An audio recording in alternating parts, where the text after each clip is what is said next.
Hello दोस्तों, स्वागत है आपका अपने यूट्यूब चैनल स्टडी अड्डा आर के जी के चैनल पर। आज हम इस वीडियो में दिल्ली पुलिस के कांस्टेबल के प्रैक्टिस सेट को कवर करने वाले हैं। आज के जो क्वेश्चन है वो सारे सेलेक्टेड है, तो वीडियो को ध्यान से और पूरा देखना ना भूलिएगा।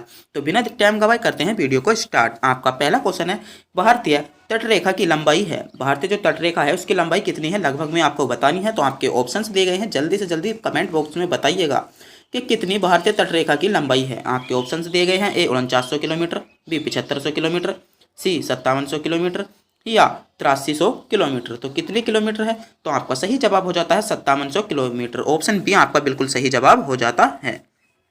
तो अगर आपने भी अभी तक हमारे चैनल को सब्सक्राइब नहीं किया है और हमारे चैनल पर नए हो तो चैनल को सब्सक्राइब भी जरूर कर लीजिएगा। आपका अगला क्वेश्चन है, संसार में दूसरा सबसे ऊंचा पर्वत शिखर निम्नलिखित में से कौन सा है। क्योंकि अधिकतर बच्चों को पहला पता होता है, तो एग्जामिनर अब पहला शिखर नहीं पूछ रहा, अब एग्जामिनर पूछता है दूसरा शिखर कौन सा है। तो जो संसार में जो दूसरा सबसे ऊंचा शिखर है वह कौन सा है। आपके ऑप्शन है, ए धौलीगिरी, बी कंचनजंगा, सी केटू या नंदा देवी। तो कौन सा है, तो आपका सही जवाब हो जाता है केटू। केटू आपका बिल्कुल राइट जवाब हो जाएगा, क्योंकि एग्जामिनर अब पहली चीज नहीं पूछ रहा। आपका अगला क्वेश्चन है, निम्न भारतीय संविधान में कौन सा अनुच्छेद अल्पसंख्यकों की अपमान पसंद शिक्षण संस्थानों से स्थापित संचालित करने के लिए अधिक आधिकारिक को संरक्षण को प्रदान करता है। कौन सा अनुच्छेद है। आपके ऑप्शन है, ए 19, बी 26, सी 29 या 30। तो आपका सही जवाब क्या हो जाता है, ऑप्शन डी आपका करेक्ट जवाब हो जाता है। जो अल्पसंख्यकों की शिक्षकों का शिक्षा या शिक्षण संस्थानों का जिक्र है वह किसमें है, अनुच्छेद 30 में दिया गया है। तो ऑप्शन डी आपका बिल्कुल करेक्ट जवाब हो जाता है। आपका अगला क्वेश्चन है, खमीर उत्तम स्रोत है। जो खमीर उत्तम स्रोत कौन सा है। आपके ऑप्शन है, ए विटामिन ए का, बी विटामिन बी का, सी विटामिन सी का या विटामिन डी का। तो कौन सा सही जवाब हो जाएगा, ऑप्शन बी आपका सही जवाब हो जाता है, विटामिन बी का। जो खमीर उत्तम स्रोत है किसका है, विटामिन बी का है। तो ऑप्शन बी आपका बिल्कुल सही जवाब हो जाएगा। आपका अगला क्वेश्चन है, निम्नलिखित में से कौन सा प्रोटीन सर्वोत्तम होता है। जो सबसे जिसमें ऐसा कौन सा दिया गया है जिनमें से सर्व अधिक प्रोटीन होता है। आपके ऑप्शन है, ए सेब में, बी मक्खन में, सी सेब में या मछली में। तो किस में होता है, तो आपका सही जवाब हो जाएगा सेब में। सेब आपको बिल्कुल गलत जवाब लग रहा होगा, मगर आपका जो ऑप्शन सी है सेब में, सेब में सर्वाधिक प्रोटीन होता है। कौन सा सर्वाधिक प्रोटीन किस में होता है, सेब में होता है। तो ऑप्शन सी आपका बिल्कुल सही जवाब हो जाता है। आपका अगला क्वेश्चन है, क्वेश्चन नंबर 6, राष्ट्रीय सुशासन दिवस कब मनाया जाता है। राष्ट्रीय सुशासन दिवस कब मनाया जाता है। आपके ऑप्शन है, ए 15 जनवरी को, बी 25 दिसंबर को, सी 25 जून को या 28 सितंबर को। तो कब मनाया जाता है, तो जल्दी से जल्दी। तो आपका सही जवाब हो जाता है ऑप्शन बी 15 किसी ने 25 दिसंबर को। 25 दिसंबर को राष्ट्रीय सुशासन दिवस मनाया जाता है। आपका अगला क्वेश्चन है, मांडला कहाँ की प्रचलित लोक नृत्य है। आपके ऑप्शन है, ए राजस्थान की, बी हरियाणा की, सी गुजरात की या उत्तर प्रदेश की। तो कहाँ की है, तो आपका सही जवाब हो जाता है राजस्थान। आपका इसका बिल्कुल करेक्ट जवाब हो जाएगा। तो ऑप्शन ए आपको लगाने में कोई दिक्कत नहीं होगी, आप इसका ऑप्शन ए जरूर लगा सकते हो। आपका अगला क्वेश्चन है, बीमर शब्द का संबंध किस खेल से है। बीमर शब्द का संबंध किस खेल से है। आपके ऑप्शन है, ए फुटबॉल से, बी हॉकी से, सी क्रिकेट से या शतरंज से। तो किस खेल से संबंधित है, तो बीमर शब्द का संबंध है वह किस खेल से संबंधित है। तो किस खेल से है, तो आपका सही जवाब हो जाता है ऑप्शन सी आपका बिल्कुल करेक्ट जवाब हो जाता है, क्रिकेट से। किससे संबंधित है, क्रिकेट से बीमर खेल का संबंध है। तो ऑप्शन सी आपका बिल्कुल सही जवाब हो जाता है। आपका अगला क्वेश्चन है, वह प्रथम महिला कौन थी जिसने 7 प्रमुख सागर तैरकर पार किए थे। ऐसी प्रथम महिला कौन बन गई थी जिसने 7 प्रमुख सागर तैरकर पार किए थे। आपके ऑप्शन है, ए चांदनी, बी बुल चौधरी, सी मुर्दुल्ला राजीव या प्रिया सान भांग। तो आपका सही जवाब हो जाता है बुला चौधरी। बुला चौधरी जो ऐसी प्रथम महिला बन गई थी जिसने सात प्रमुख सागरों को तैरकर पार किया था या 7 समुद्रों को तैरकर पार किया था। तो बुला चौधरी आपका बिल्कुल सही जवाब हो जाता है। आपका अगला क्वेश्चन है, विश्व व्यापार केंद्र न्यूयॉर्क का प्रमुख वास्तुविद निम्नलिखित में से कौन सा है। तो निम्नलिखित में से कौन सा है, तो आपका सही जवाब क्या हो जाता है, ऑप्शन बी आपका सही जवाब हो जाएगा, मिनोरू यामासाकी। कौन है, मिनोरू यामासाकी है। तो ऑप्शन बी आपका बिल्कुल सही जवाब हो जाता है। आपका अगला क्वेश्चन है, सियाचिन जाने वाले पहले भारतीय प्रधानमंत्री कौन थे। जो सियाचिन गए थे वह पहले प्रधानमंत्री कौन थे। आपके ऑप्शन है, ए राजीव गांधी, बी इंद्र कुमार गुजराल, सी मनमोहन सिंह या उपरोक्त में से कोई नहीं। तो आपका सही जवाब क्या हो जाता है, ऑप्शन सी आपका सही जवाब हो जाता है मनमोहन सिंह। मनमोहन सिंह कौन है, सियाचिन जाने वाले प्रथम प्रधानमंत्री हैं। तो ऑप्शन सी आपका बिल्कुल सही जवाब हो जाता है। क्या बिल्कुल सही जवाब क्या हो जाएगा, ऑप्शन सी आपका सही जवाब हो जाएगा। आपका अगला क्वेश्चन है, आंखों का रंग किसके मौजूद वर्ण पर निर्भर करता है। आपका क्वेश्चन है कि आंखों का जो रंग होता है वह किस पर निर्भर करता है। आपके ऑप्शन है ए कॉर्निया पर, बी सलाकाओं पर, सी आइरिस में या शंकुओं में। तो किस पर आंखों का रंग निर्भर करता है? तो आपका सही जवाब क्या हो जाता है? ऑप्शन बी आपका सही जवाब हो जाएगा, सलाकाओं में। सलाकाओं में क्या करता है? आंखों का जो रंग होता है वह निर्भर करता है। आपका अगला क्वेश्चन है अंधेरे में देखने की आंख की क्षमता एक बैंगनी वर्णक के उत्पादक के कारण होती है, जिसका नाम क्या है? जिसका नाम क्या है? तो उसका नाम क्या है? तो जल्दी से जल्दी बताइएगा। उसका नाम क्या है? उसका नाम है रेटिना। क्या है? रेटिना उसका नाम आपका करेक्ट जवाब हो जाएगा। जो आंखों में हम देखते हैं, आपने देखा होगा कि आप धूप से अचानक से अंधेरे में जा रहे हो तो आपको चमकता नहीं होगा, या अचानक आप अंधेरे से धूप में आ रहे हो तो आपको इतनी जल्दी चमकता नहीं होगा। तो इसी कारण रेटिना आगे पीछे होती है, जिसके कारण हमें थोड़ी देर बाद में चमकता है। तो रेटिना आपका इसका करेक्ट जवाब हो जाता है। आपका अगला क्वेश्चन है देश में सर्वाधिक दूरी तय करने वाली ट्रेन का नाम क्या है? जो देश में सर्वाधिक दूरी तय करती है उसका नाम क्या है? आपके ऑप्शन है ए विवेक एक्सप्रेस, बी राजधानी एक्सप्रेस, सी शताब्दी एक्सप्रेस या हावड़ा एक्सप्रेस। तो उसका नाम क्या हो जाता है? तो ऑप्शन ए आपका करेक्ट जवाब हो जाता है विवेक एक्सप्रेस। विवेक एक्सप्रेस एक ऐसी गाड़ी है जो देश की में सर्वाधिक क्या करती है? यात्रा तय करती है। तो ऑप्शन आपका सही जवाब क्या हो जाएगा? ऑप्शन ए आपका बिल्कुल करेक्ट जवाब हो जाता है। आपका अगला क्वेश्चन है गुणसूत्रों की संख्या में परिवर्तन को क्या कहते हैं? जो जब गुणसूत्रों में परिवर्तन हो जाता है तो उसको हम क्या कहते हैं? आपके ऑप्शन है ए गुणसूत्री उत्परिवर्तन, बी जीन उत्परिवर्तन, सी कायिक उत्परिवर्तन या बहुगुणित। तो क्या कहते हैं? तो आपका सही जवाब हो जाएगा उसको हम बहुगुणित का कहते हैं। तो ऑप्शन डी आपका बिल्कुल सही जवाब हो जाता है।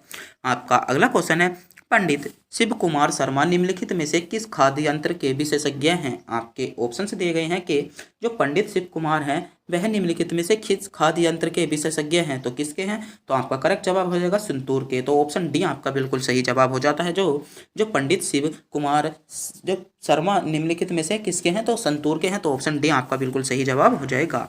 आपका अगला क्वेश्चन है निम्नलिखित में से किस पुष्प की सूंघी गई कलियों का प्रयोग मसालों के रूप में किया जाता है? तो जो ऐसा कौन सा पुष्प है जिसकी हम सुखाई गई कलियों का प्रयोग मसालों में करते हैं? आपके ऑप्शन है ए इलायची का, बी दालचीनी का, सी लौंग का या केसर का। तो किसका प्रयोग करते हैं? तो आपका सही जवाब हो जाता है लौंग का। किसका करते हैं? लौंग का करते हैं। तो ऑप्शन सी आपका बिल्कुल सही जवाब हो जाता है।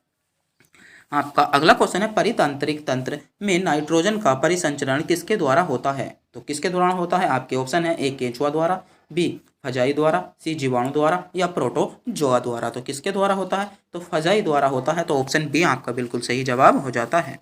आपका अगला क्वेश्चन है कारों में हेडलैम्प का प्रयोग दर्पण में जो कारों में हेडलाइट होती है उसमें जो दर्पण का प्रयोग होता है वह किस दर्पण का प्रयोग होता है?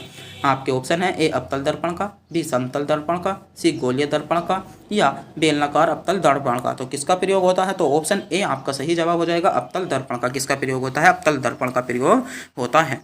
आपका अगला क्वेश्चन है निम्नलिखित में से कौन सा दर्द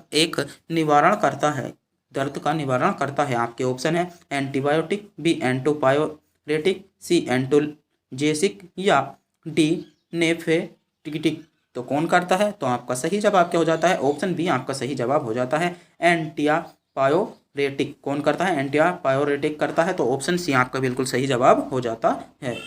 आपका अगला क्वेश्चन है ओलंपिक खेल वर्ष 2021 में कहां पर प्रतिस्थापित किया था? जो ओलंपिक खेल हुआ था वर्ष 2021 में वह कहां पर हुआ था? तो कहां पर हुआ था? आपका सही जवाब हो जाएगा ऑप्शन बी। कहां पर? जापान में हुआ था। तो ऑप्शन बी आपका बिल्कुल सही जवाब हो जाता है। आपका अगला क्वेश्चन है निम्नलिखित में से कौन सा तना अपरिवर्तित भूमिगत तना है? तो कौन सा तना जो अपरिवर्तित भूमिगत तना है? तो कौन सा तना है? तो आपका करेक्ट जवाब हो जाएगा ऑप्शन डी। कौन सा तना हो जाएगा? आलू। आलू एक ऐसा तना है जो भूमिगत है और अपरिवर्तित तना है। तो ऑप्शन डी आपका बिल्कुल सही जवाब हो जाएगा। आपका अगला क्वेश्चन है राष्ट्रपति की सेवानिवृत्ति आयु कितनी होती है? जो राष्ट्रपति का सेवानिवृत्ति आयु होती है वह कितनी होती है? आपके ऑप्शन है ए 70 वर्ष, बी 75 वर्ष, सी 80 वर्ष या कोई सीमा नहीं, क्या उसकी कोई भी सीमा नहीं होती। तो आपका सही जवाब क्या हो जाता है? उसकी कोई भी सीमा नहीं होती। ऑप्शन आपका बिल्कुल क्या करेक्ट जवाब हो जाएगा? ऑप्शन आपका सही जवाब हो जाएगा ऑप्शन बी 75 वर्ष। आपका अगला क्वेश्चन है निम्नलिखित में से वह धातु कौन सी है जिसका ऑक्साइड परत बनने के कारण संरक्षण नहीं होता? तो किसका संरक्षण नहीं होता? तो आपका सही जवाब क्या हो जाएगा? का, किसका, एनुमोलियम का नहीं होता, तो ऑप्शन सी बिल्कुल करेक्ट जवाब हो जाएगा। आपका अगला क्वेश्चन है, भारत के सर्वोच्च न्यायालय को प्राप्त है, भारत के जो सर्वोच्च न्यायालय है उसको कौन सा अधिकार प्राप्त है, तो आपका सही जवाब क्या हो जाएगा, ऑप्शन डी मूल अधिकार प्राप्त है। अपीलीय और परमादेशीय, मतलब इसका मतलब है कि वह अपनी जो अपील की गई है, भारतीय जो उच्चतम न्यायालय, जो सुप्रीम कोर्ट है, वह अपने द्वारा दिए गए फैसलों को क्या पुनः भी उन पर विचार करने की क्षमता रखता है क्या, तो ऑप्शन डी आपका बिल्कुल करेक्ट जवाब हो जाएगा। आपका अगला क्वेश्चन है, निम्नलिखित में से वह मसाला पदार्थ कौन सा है जो जड़ों से प्राप्त होता है, जो ऐसा मसाला कौन सा है जो जड़ों से प्राप्त होता है, तो कौन सा मसाला जड़ों से प्राप्त होता है, तो हल्दी को हम क्या करते हैं, जड़ों से प्राप्त करते हैं। जो मसालों में पदार्थ होती है हल्दी को हम क्या करते हैं, जड़ों से प्राप्त करते हैं, तो ऑप्शन सी बिल्कुल आपका सही जवाब हो जाएगा। आपका अगला क्वेश्चन है, रेड इंडियन निम्नलिखित में से किस क्षेत्र के हैं, जो रेड इंडियन निम्नलिखित में से किस क्षेत्र के हैं, तो रेड इंडियन किस क्षेत्र के हैं, तो आपका सही जवाब हो जाएगा ऑप्शन से श्रीलंका के हैं। कहाँ के हैं, श्रीलंका के हैं। जो रेड इंडियन है वह कहाँ के हैं, श्रीलंका के हैं, और ऑप्शन बी आपका बिल्कुल सही जवाब हो जाएगा। आपका अगला क्वेश्चन है, सुएज नहर किस को जोड़ती है, जो सुएज नहर है वह किस किस को जोड़ती है, तो क्वेश्चन नंबर 28 आपका एग्जाम की दृष्टि से बहुत ही महत्वपूर्ण क्वेश्चन होने वाला है। तो सुएज नहर किस किस को जोड़ती है, तो आपका सही जवाब क्या हो जाएगा, भूमध्य सागर और लाल सागर को। किसे, भूमध्य सागर और लाल सागर को सुएज नहर जोड़ती है, तो ऑप्शन ए आपका बिल्कुल इसका सही जवाब हो जाता है। आपका अगला क्वेश्चन है, कुतुब मीनार को जैसे हम आज देखते हैं उसका पुनर्निर्माण क्या था, आपसे एक सीधा क्वेश्चन पूछा जा रहा है, जो कुतुब मीनार का पुनर्निर्माण करवाया था वह किसने करवाया था, तो कुतुब मीनार का पुनर्निर्माण जो करवाया था वह किसने कराया था, तो आपका सही जवाब हो जाएगा फिरोज शाह तुगलक ने। जो कुतुब मीनार का निर्माण कराया था वह फिरोज शाह तुगलक ने, क्या पुनर्निर्माण किसने कराया था, फिरोज शाह तुगलक ने कराया था। और कुतुब मीनार का निर्माण किसने कराया था, कुतुबुद्दीन ऐबक ने करवाया था। और कुतुब मीनार को पूरा किसने कराया था, तो इल्तुतमिश ने कुतुब मीनार को क्या कराया था, पूरा कराया था। तो इन क्वेश्चनों पर को आपको ध्यान में रखना होगा।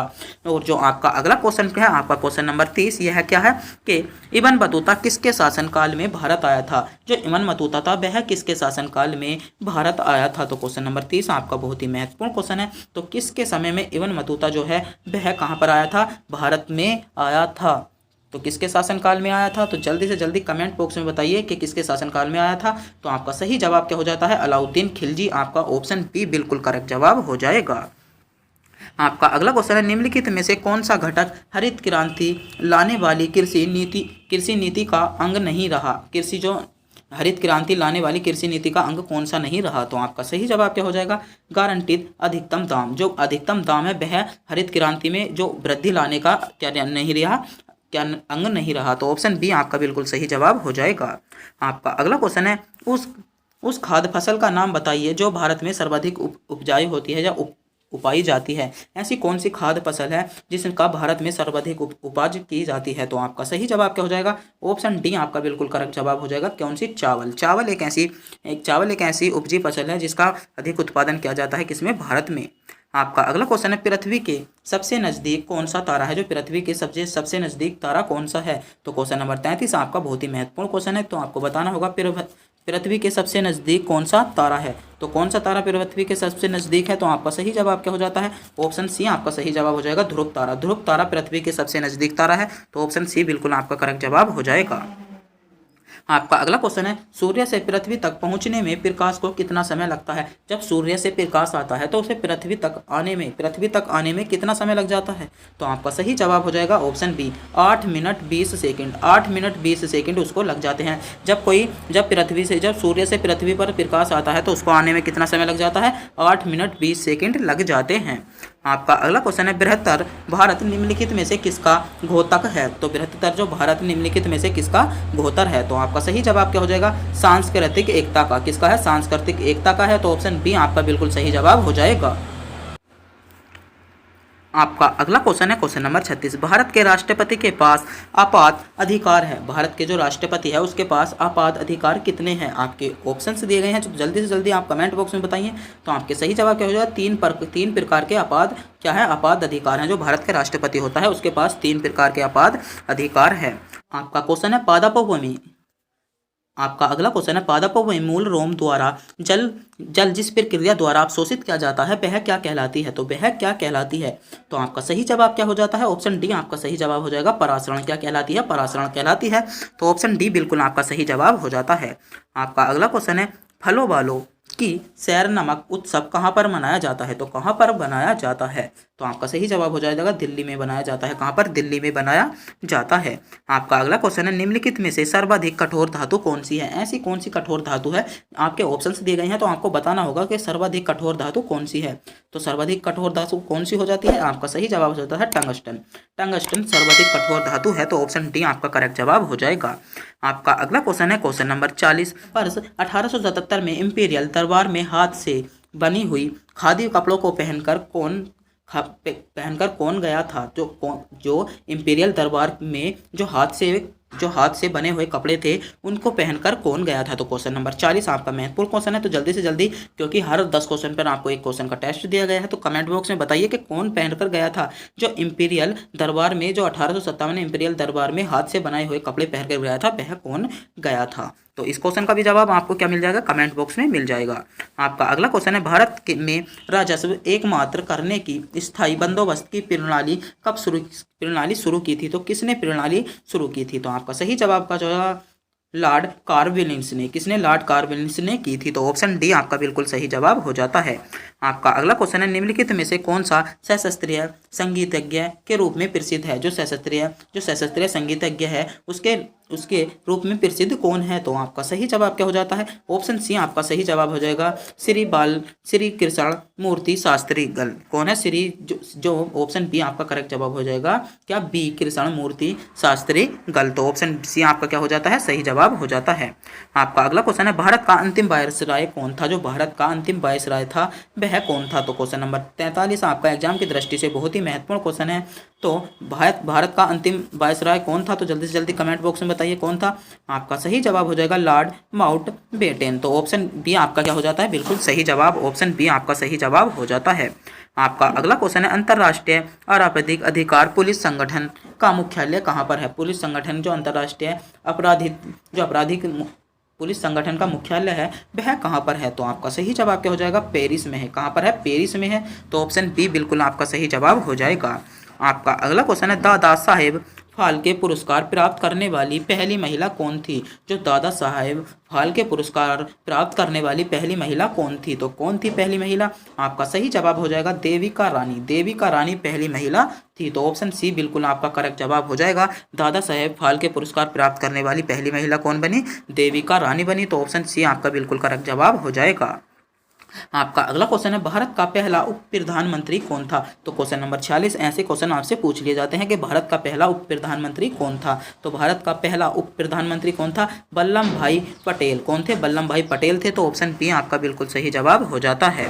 आपका अगला क्वेश्चन है, भारत का पहला इंजीनियरिंग कॉलेज कहाँ पर स्थापित किया गया? जो भारत में पहला इंजीनियरिंग कॉलेज था, जो इंजीनियरिंग कॉलेज का स्थापना की गई थी, वह कहाँ पर की गई थी? तो कहाँ पर की गई थी? ऑप्शन बी आपका सही जवाब हो जाएगा रुड़की में। कहाँ पर? रुड़की में भारत के पहले इंजीनियरिंग कॉलेज की स्थापना की गई थी। आपका अगला क्वेश्चन है, भारत में प्रांतीय स्वायत्तता शुरू की गई कहाँ पर शुरू की गई थी? आपके ऑप्शन है, ए भारतीय परिषद अधिनियम 1909 के द्वारा, बी भारतीय सरकार अधिनियम 1919 के द्वारा, सी भारतीय सरकार अधिनियम 1935 द्वारा, या भारतीय स्वतंत्रता अधिनियम 1947 द्वारा। तो किसके द्वारा शुरू की गई थी? तो क्वेश्चन नंबर 48 आपका एग्जाम की दृष्टि से बहुत ही महत्वपूर्ण क्वेश्चन होने वाला है। तो आपका सही जवाब क्या हो जाता है? भारतीय सरकार अधिनियम 1935 द्वारा शुरू किया गया था। तो ऑप्शन सी आपका क्या हो जाएगा? ऑप्शन सी आपका बिल्कुल ही सही जवाब हो जाएगा। आपका अगला क्वेश्चन है, यामिनी कृष्ण मूर्ति किस नृत्य का कलाकार है? जो यामिनी कृष्ण मूर्ति किस नृत्य की कलाकार है? तो आपके ऑप्शंस दिए गए हैं, जल्दी से जल्दी बताइए कि किस भूमिका के लिए किसका कलाकार है? तो ऑप्शन आपका क्या हो जाता है? सी आपका बिल्कुल करेक्ट जवाब हो जाएगा। ए और बी दोनों कौन सी? भरतनाट्यम की और क्या कुचिपुड़ी की? तो दोनों की ही आपका सही जवाब हो जाएगा। क्या? आपका दोनों की ही होती है। तो ऑप्शन सी आपका बिल्कुल हो जाएगा। ऑप्शन सी आपका करेक्ट जवाब हो जाएगा। आपका अगला क्वेश्चन है, कलमकारी कहाँ की प्राचीनतम लोक कला है? जो कलामकारी है वह कहाँ की प्राचीनतम क्या है? लोक कला है। आपके ऑप्शन से दिए गए हैं, ए आंध्र प्रदेश की है, बी कर्नाटक की है, सी मध्य प्रदेश की है, या तमिलनाडु की है। तो आप इस क्वेश्चन को समझ गए हैं, क्योंकि क्वेश्चन नंबर 50 है आपका। क्वेश्चन की जो संख्या है क्वेश्चन नंबर 50 है। तो हर 10 क्वेश्चनों पर क्या है आपका? 10 क्वेश्चनों पर एक क्वेश्चन का टेस्ट है। तो जल्दी से जल्दी बताइए, कमेंट बॉक्स में बताइएगा कि कलामकारी कहाँ की प्राचीन प्राचीन जो लोक कला है? तो जल्दी से जल्दी कमेंट बॉक्स में बताइएगा।